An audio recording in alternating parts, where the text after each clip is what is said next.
So guys, magpapatuloy pa rin po ako sa pagbabahagi ko sa inyo sa video ito kung ano ang mapanganib at masamang dulot ng alak na kung saan sinasabi mismo ng Biblia kung ano ang masamang dulot nito sa buhay ng isang tao. Kahapon guys ay naibahagi ko na sa inyo ang dalawang talata na kung saan ang mga bida po doon sa talatang iyon ay si Noe at saka si Lot. At nakita po natin doon guys sa aking ibinahagi kahapon sa buhay ni Noe at ni Lot kung ano po yung naging masamang epekto sa kanilang mga buhay o sa kanilang sarili at kung ano yung masamang resulta habang sila po ay nalalasing. Kaya proceed po tayo ngayon sa pangatlong talata na aking pong babasahin sa aklat po ng Kawikaan chapter 20 verse 1. At ang sabi po dito, ang alak ay nagpapababa sa dangal ng isang tao, kaya isang kaululan ang magpakalulong dito. Pasensya na po kayo guys kasi hindi ko pa makita o mahanap sa dictionary kung ano ang sumababaw na salitang Tagalog ang ulol. Ayun, dahil ako po ay isang Cebuano or Bisaya, kaya hindi ko po alam sa Katagalugan ang mababaw na salitang Tagalog ang ulol. Kaya kung sino po ang nakakaalam, ayan, kung ano yung sa mababaw na Tagalog ang salitang ulol, ayan, paki-comment nyo naman po sa baba para malaman ko po kung ano po ang mababaw na Tagalog nito. Kasi hinahanap ko po talaga yung ano nito yung pinakamababaw sa salin sa Tagalog, yung salitang ulol. Kasi para kasi napakalalim para sa akin yung salitang ulol. Para mas higit nating maintindihan yung sinasabi ng talata sa Bible, di ba? Kasi ayun nga po yung binanggit dito sa talata po na aking binasa sa Kawikaan chapter 20 verse 1. Ulitin ko pong basahin sa inyo ha. Nasabi dito, ang alak ay nagpapababa sa dangal ng isang tao, kaya isang kaululan ang magpakalulong dito. Kaululan. So, ang root word po kasi nito ay ulol.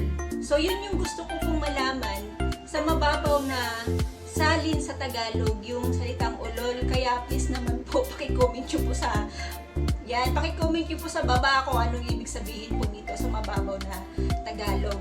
Kung mapapansin nyo po guys, sa talata na aking pong binasa sa Kawikaan chapter 20 verse 1, may makikita na kagad tayo dito na dalawang masamang naidudulot sa buhay ng isang tao, ang alak. Unang-una na mapapansin po natin guys dito ay yung nagpapababa sa dangal ng tao. Yan. Pangalawa guys ay nagiging ulol ang isang taong nagpakalulong sa alak. Yan po yung sinasabi dito sa talata po na aking binasa sa Kawikaan 20 verse 1. So dalawa na agad yung masamang naidudulot nito sa buhay natin or sa buhay ng isang tao. Ulitin ko po, una, nagpapababa sa dangal. Pangalawa, nagiging ulol ang nagpapakalulong dito sa alak.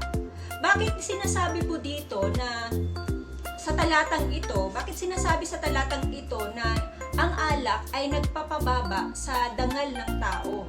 So, sasagutin po natin yan. Kaya po sinasabi dito guys sa talata na ang alak ay nagpapababa sa dangal ng isang tao ay dahil katulad nga po ni Noe guys at ni Lot na kapag nalalasing ay hindi na nila alam ang kanilang mga pinagagawa sa buhay. Katulad ni Noe guys, nung siya ay nalasing, hindi pala niya alam na naghuhubot-hubad pala siya kapag nalalasing. Katulad din ni Lot guys, ay hindi rin niya alam na sumiping pala siya sa kanyang anak or sinipingan pala siya ng kanyang anak. So may mga ganitong klaseng lalaki na kapag nalasing guys ay hindi na nila alam yung kanilang mga pinagagawa sa buhay. Hindi na nila alam kung ano yung mga kabalbalan, yung kanilang mga ginagawa habang sila po ay nalalasing. Diba? Hindi nila alam na ang mga ginagawa nila ay nakakahiya sa mga tao na nakakakita sa kanila. Hindi nila alam yun. At kapag ang kanilang mga ginagawa guys ay isang nakahiya-hiya sa harapan ng ibang mga tao, ay bumababa na yung tingin ng tao sa iyo. Diba?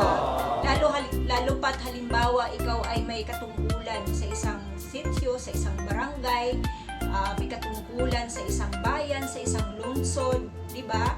Sa isang bansa, tapos ikaw ay nakikita dyan sa lansangan, sa kalsada, nakasuray-suray, pasuka-suka, di ba? Pahiga-higa, natutulog na lang kung saan-saan.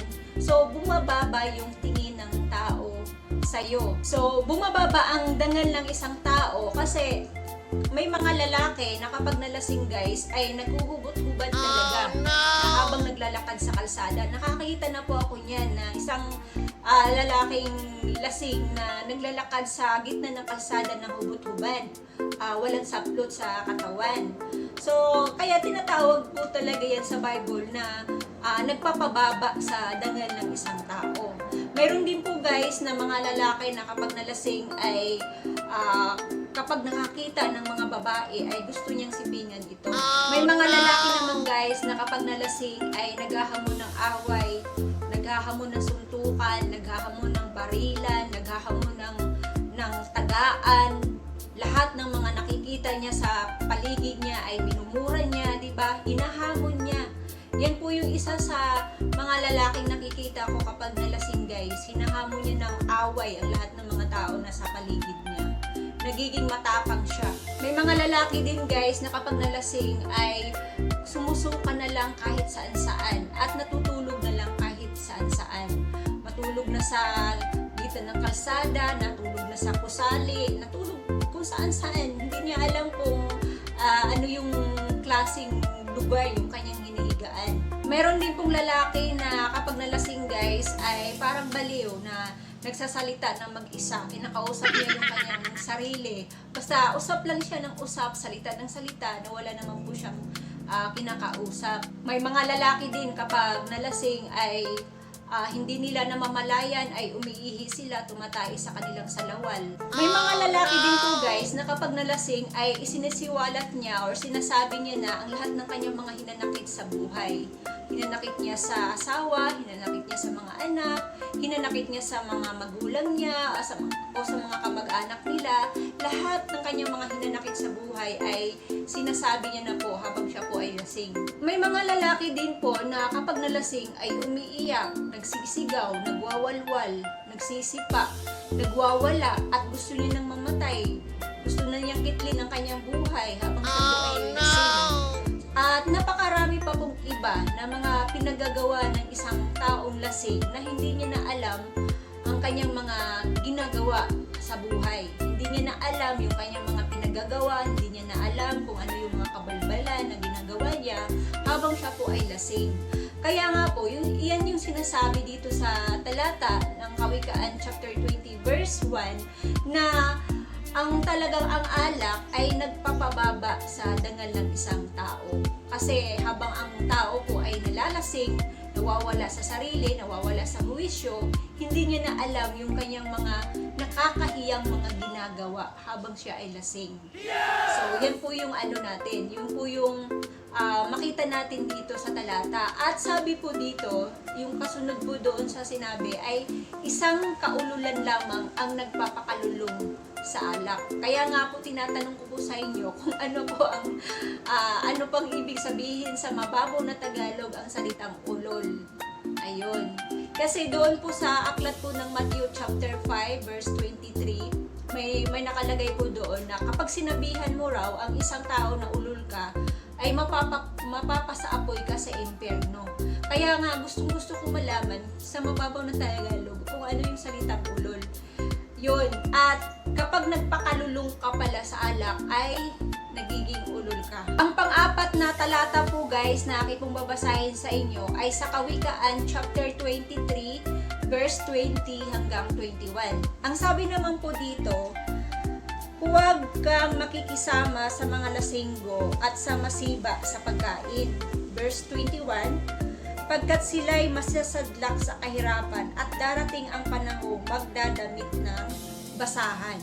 Uulitin ko guys, ang sabi dito, huwag kang makikisama sa mga lasinggo at sa masiba sa pagkain, pagkat sila'y masasadlak sa kahirapan at darating ang panahong magdaramit ng basahan. Bago po tayo mag-proceed guys sa ating pong pagtatalakay, ay may tatanong po muna ako sa inyo. May mga kilala po ba kayo? May mga kaibigan po ba kayo, mga kamag-anak po ba kayo na kilala niyong lasinggo na umasinso na sa buhay or umuunlad na sa buhay? Mayroon po ba kayong gano'n na kilala, kaibigan, or kamag-anak? Sabihin na natin may mga kamag-anak kabang lasinggo na umasinso na at umunlad na sa buhay. Kung ang sagot niyo po ay wala kayong nakikilala, wala kayong kaibigan, wala kayong kamag-anak na lasinggero o lasinggo na umasinso at umunlad sa buhay, tama po yun. Dahil yan po yung sinasabi ng Bible. Yan po yung sakto na sinasabi ng Biblia na wala pong umaasinso, wala pong yumayaman, wala pong umuunlad, gumiginhawa sa buhay ang mga taong lasinggo, mga sugapa sa alak. At ang masaklap dito guys, darating yung panahon, ang sabi ng Biblia, na masasadlak sila sa kahirapan at magdaramit na lang ng kasama. Oh no! Ako naman. Diba? Alam nyo guys, may kilala po ako niyan sa probinsya po namin na dalawa yung matitinding bisyo na mayroon siya. Maliban po sa pagiging lasinggero niya, ay sugarol pa. Ayan.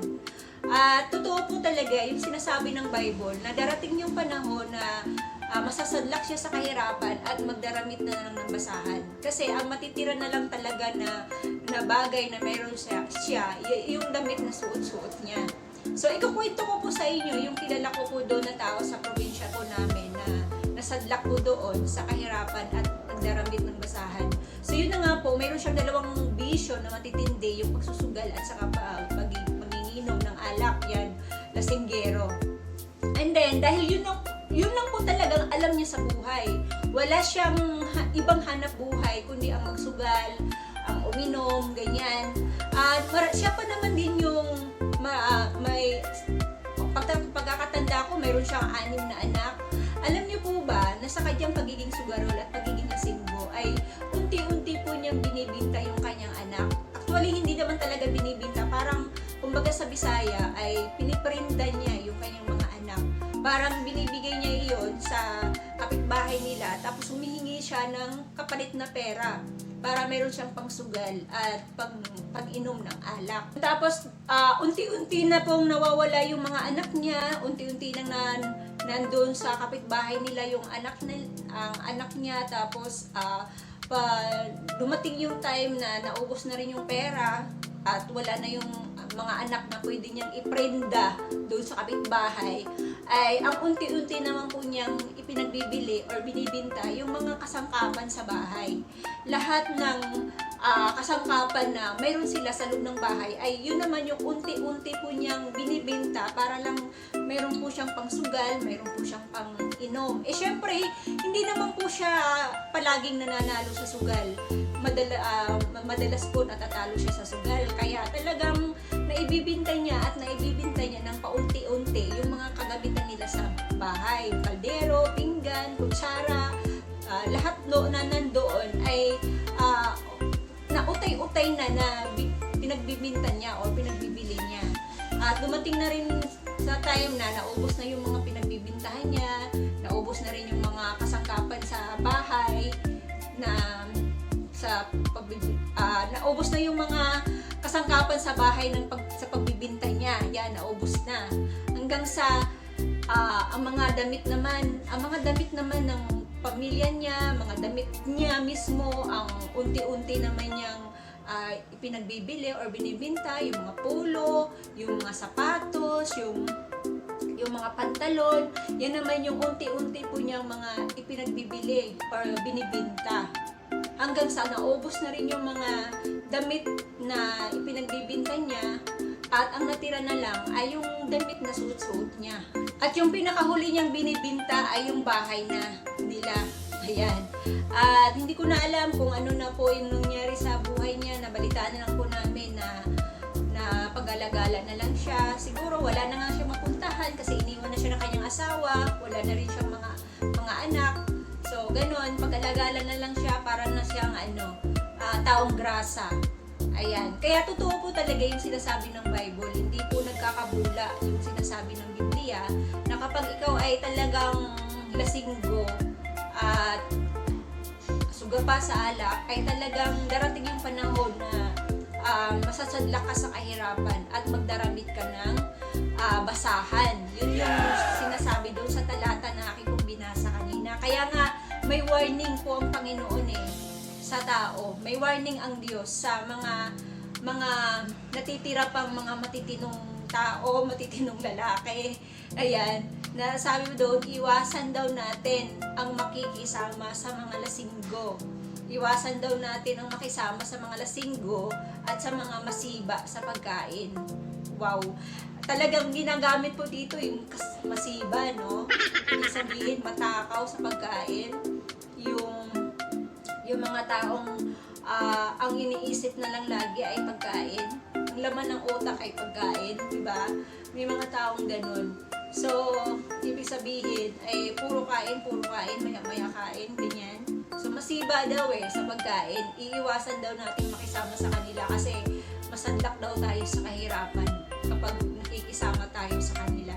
So, isa po yung warning sa atin, yung talata na binanggit ko po sa inyo sa Kawikaan chapter 23 verse 20 hanggang 21. Mayroon din po akong gustong ibahagi sa inyo guys sa Bible din, na isang kwento sa Bible tungkol po doon sa alibungkang anak na dumating din po sa kanya yung kahirapan, wala na siyang makain hanggang sa ang pati damit niya ay naging madungis, siya ay gusgusin na, yung itsura niya na galing siya sa angkan na mayaman, anak ng isang mayaman. Pero yun na nga po ay para maintindihan natin yung kwento, babasahin ko po sa inyo sa aklat po ng Lucas chapter 15. Lucas chapter 15 verse 11 hanggang 24. Sabi po dito, sinabi pa ni Jesus, isang tao ang may dalawang anak na lalaki.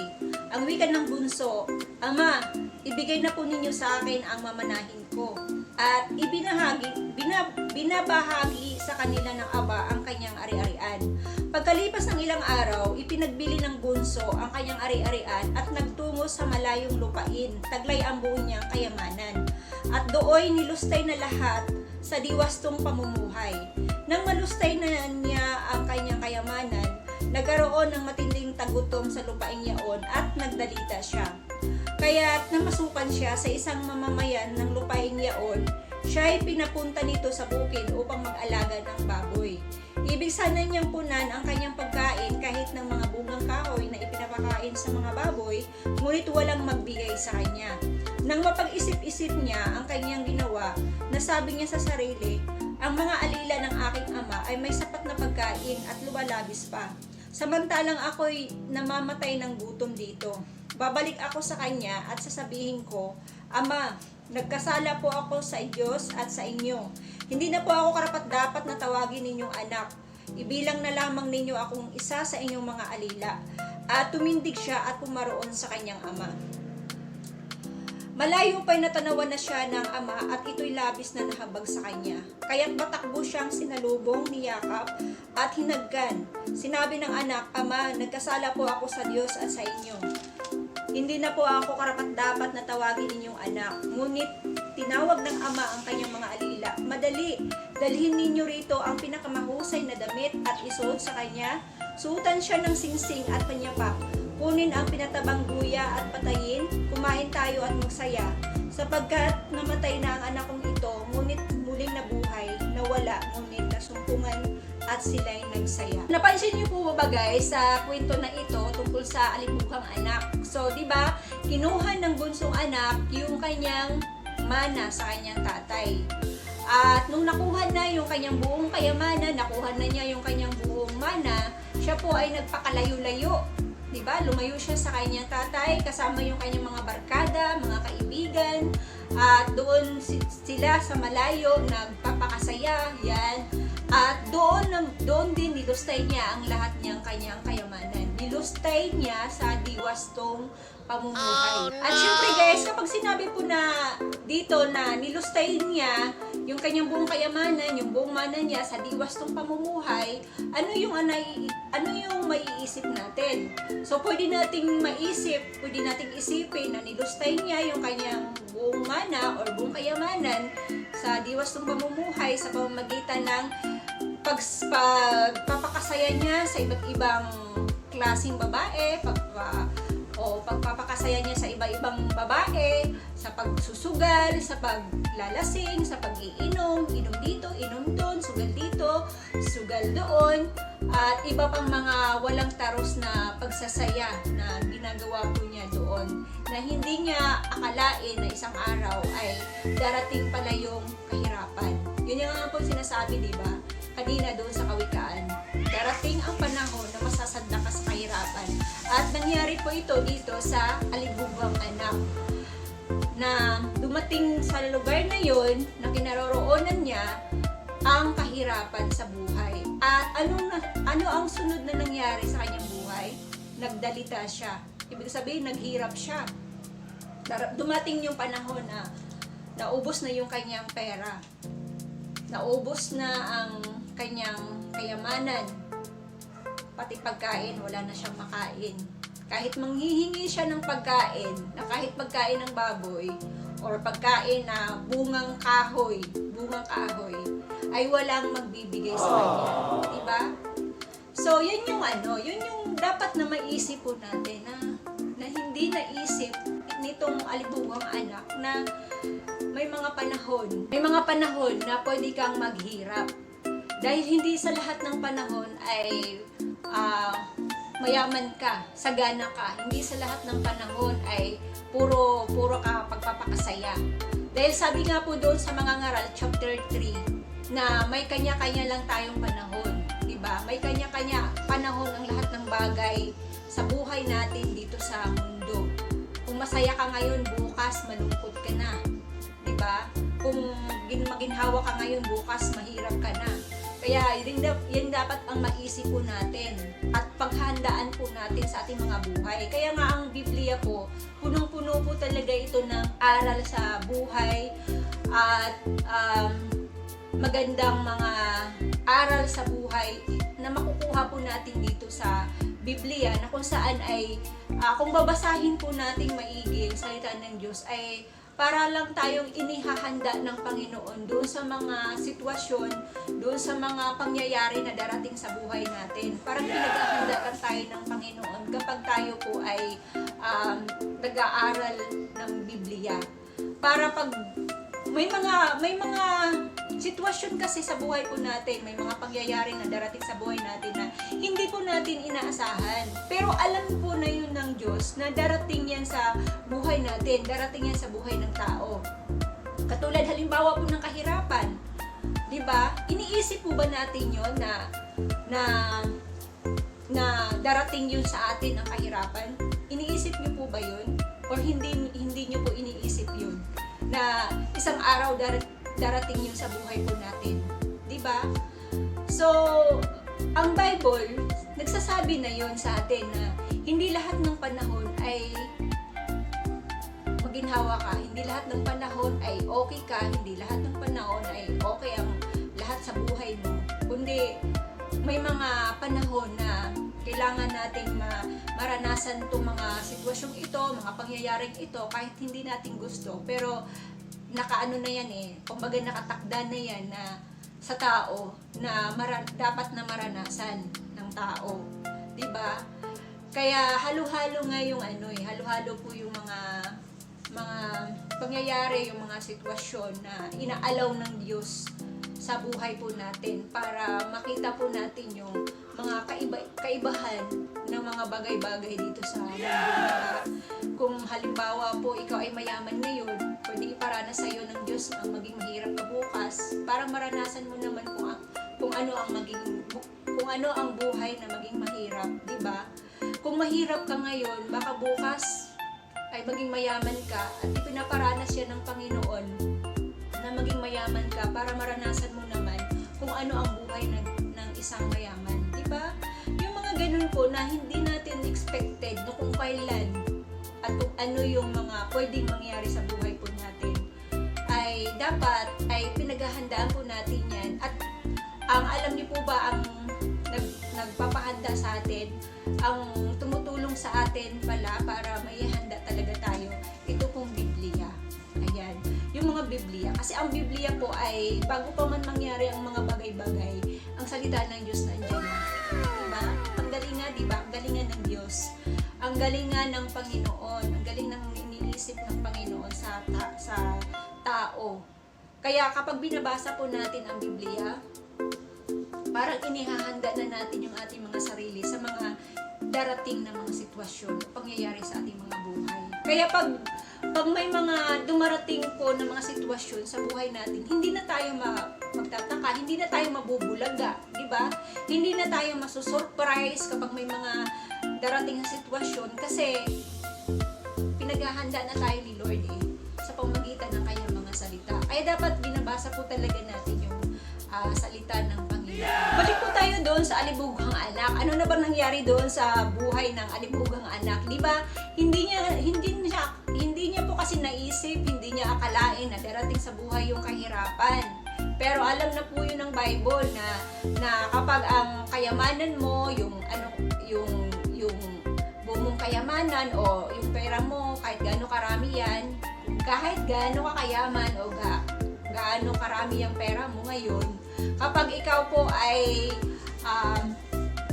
lasinggo, kung ikaw po ay sugarol, at ginagamit mo yung kayamanan mo sa diwasang pamumuhay, ay talagang mawawala at mawawala yan sa'yo. Yan, dapat po nating tandaan. Kasi yung kayamanan, guys, ay isang, lang din po yun, sabi nga po ay isang steward lang po tayo sa kayamanan ng Diyos na ipinagkakatiwala sa atin.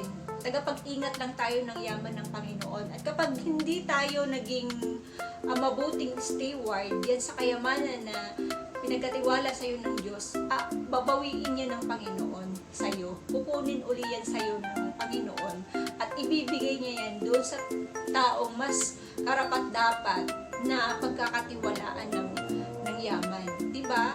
Kaya dito sa alibughang anak na ito, ginamit niya yung kayamanan niya sa diwastong pamumuhay. Isa na nga po dito yung pagsusugal, yun, paglalasing, inuman dito, inuman doon, kasama na kanyang mga barkada at kaibigan. Tapos, ang lesson na makukuha po natin dito, ano yung moral lesson? Ano yung moral lesson na makukuha po natin dito sa alibughang anak na ito? Noong mga panahon na mayroon siya, di ba? Palagi niya kasama yung mga barkada at kaibigan. Nung walang-wala na siya, nasa na yung kanyang mga barkada at kaibigan? Mayroon bang isang tumulong sa kanya? Mayroon bang isang nagbigay sa kanya ng pagkain nung wala na siyang makain? Mayroon bang isa doon sa mga kaibigan niya na inaalala siya sa kalagayan niya? Na yun nga po, wala na siyang matinong damit na naisusukot, wala na siyang pagkain na makakain, wala nang gusto magbigay sa kanya, di ba? Ayun dun sa talata na binasa ko kanina. So, nasaan na yung mga kabarkada at kaibigan niya? Hello? So, ano yung moral lesson na makukuha po natin dito sa kwentong ito? Mamili tayo ng mga barkada at kaibigan na kukunin or sasamahan. Yan po ang dapat. Huwag lang tayong kuha ng kung sino-sino dyan sa tabi-tabi ng mga magiging kaibigan natin, ng mga barkada natin. Piliin naman natin kung sino yung gusto nating tao magiging kasama sa buhay. Diba? Mapabarkada man yan, barkada man yan, or kaibigan, or makasama mo mismo sa buong buhay mo. Dapat talaga pipiliin mo ng gusto. Kikilatisin mo ng gusto. Diba? Mamili tayo ng mga makakasama natin sa buhay. Ilalanin nating mabuti yung mga taong gusto nating maging kaibigan, gusto nating maging kabarkada, at lalo na higit sa lahat, gusto nating maging partner sa buhay. Kilalanin talaga natin ang maigi. Ulitin ko po yung sinabi kanina doon sa Kawikaan chapter 23 verse 20 hanggang 21 na huwag kang makikisama sa mga lasinggo. Huwag kang makikisama sa mga masisiba sa pagkain. ano man yung mga klaseng tao po na hindi wasto yung kanilang pamumuhay, huwag niyo po silang pakikisamahan. Yun po yung sinasabi ng Biblia.